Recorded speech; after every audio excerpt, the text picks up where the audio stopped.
deux avantages. D'abord, c'est produire propre, et effectivement, on consomme moins. Aujourd'hui, nous sommes quand même dépendants énergétiquement parce que nous importons 493 000 tonnes de carburant, dont 396 000 seulement du gazoil.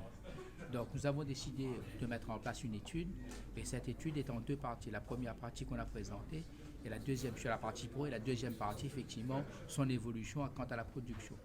À La Réunion, on produit déjà 3600 tonnes du méthane, dont une bonne partie pour l'électricité.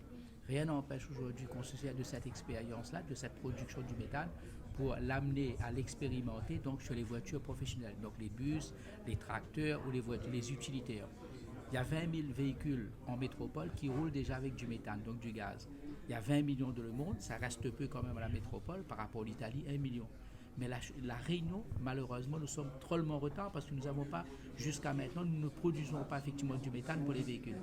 Et cette étude qui va être effectivement, qui va être complétée par la deuxième partie au mois de novembre, va être présentée ici et va être effectivement présentée donc aux collectivités telles que la région, les départements et les communautés de communes, dont le rôle de la Chambre, c'est de les sensibiliser aujourd'hui, que tout le monde puisse se mettre autour de la table, tout le monde puisse s'accompagner mutuellement pour qu'on puisse arriver à une expérimentation justement à faire rouler nos véhicules avec du gaz qui est beaucoup plus propre, qui est beaucoup plus économique et qui est beaucoup effectivement et qui est moins polluant.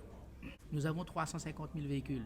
Je dis, le commencement d'une aventure amènerait effectivement à faire en sorte que l'ensemble des véhicules effectivement de la Réunion puissent rouler donc au gaz.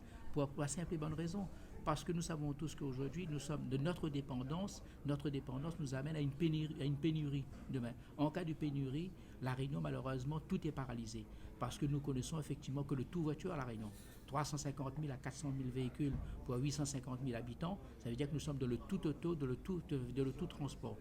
Donc, il est très important que nous puissions effectivement réfléchir à l'alternative. Et donc, l'objectif, c'est commencer sur la partie personnelle, mais d'arriver à l'ensemble des véhicules, effectivement, des ménages réunionnais. Voilà. Écoutez, la PPE va être réactualisée en 2021. Donc, l'étude qui va être présentée au mois de novembre, et c'est là, à un moment donné, qu'on doit aller très vite pour qu'on puisse l'introduire, de la nouvelle PPE qui viendra effectivement au mois de novembre. Et de là, il faut dire qu'on se donne un délai de 5 à 6 ans pour aujourd'hui dire que les premiers véhicules au gaz puissent se retrouver sur la route réunionnaise.